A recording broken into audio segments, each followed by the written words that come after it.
କ'ଣ କଲେ କ'ଣ ମିଳେ? ବ୍ୟକ୍ତିଙ୍କ ରାଶି ବାର ତିଥି ନକ୍ଷତ୍ରରେ ଶୁଭକର୍ମ କରିବେନି କାହିଁକି?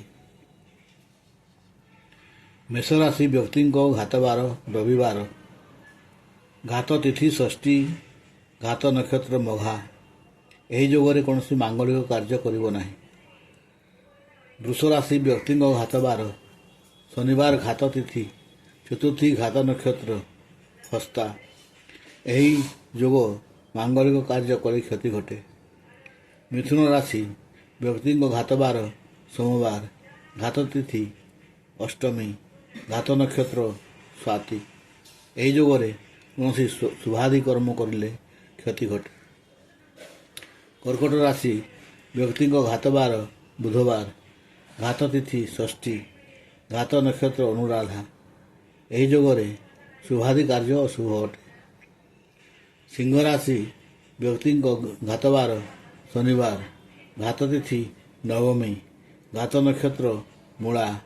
ଏହି ଦିନରେ ଶୁଭ କାର୍ଯ୍ୟ ନିଷେଧ।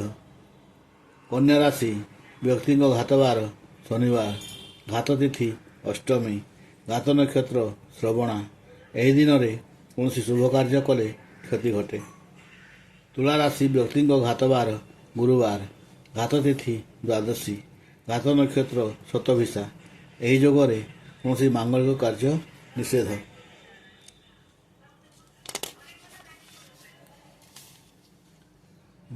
ବିଛା ରାଶି ବ୍ୟକ୍ତିଙ୍କ ଘାତ ବାର ଶୁକ୍ରବାର, ଘାତ ତିଥି ଦଶମୀ, ଘାତ ନକ୍ଷତ୍ର ରେବତୀ। ଏଥିରେ ଶୁଭାଦି କର୍ମ ନାସ୍ତି।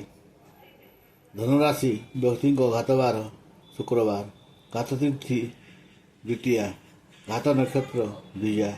ଏହି ଯୋଗରେ ଶୁଭ କାର୍ଯ୍ୟ ନାସ୍ତି। ମକର ରାଶି ବ୍ୟକ୍ତିଙ୍କ ଘାତ ବାର ମଙ୍ଗଳବାର, ଘାତ ତିଥି ଦ୍ୱାଦଶୀ, ଘାତ ନକ୍ଷତ୍ର ରୋହିଣୀ।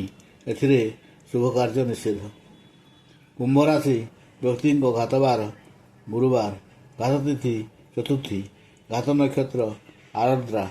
ଏହି ଯୋଗରେ କାର୍ଯ୍ୟ ଅଶୁଭ। ମୀନ ରାଶି ବ୍ୟକ୍ତିଙ୍କ ଘାତ ବାର ଶୁକ୍ରବାର, ଘାତ ତିଥି ଦ୍ୱିତୀୟ, ଘାତ ନକ୍ଷତ୍ର ଅଶ୍ଳେଷା। ଏହି ଯୋଗରେ ମାଙ୍ଗଳିକ କାର୍ଯ୍ୟ କଲେ କ୍ଷତି ଘଟେ।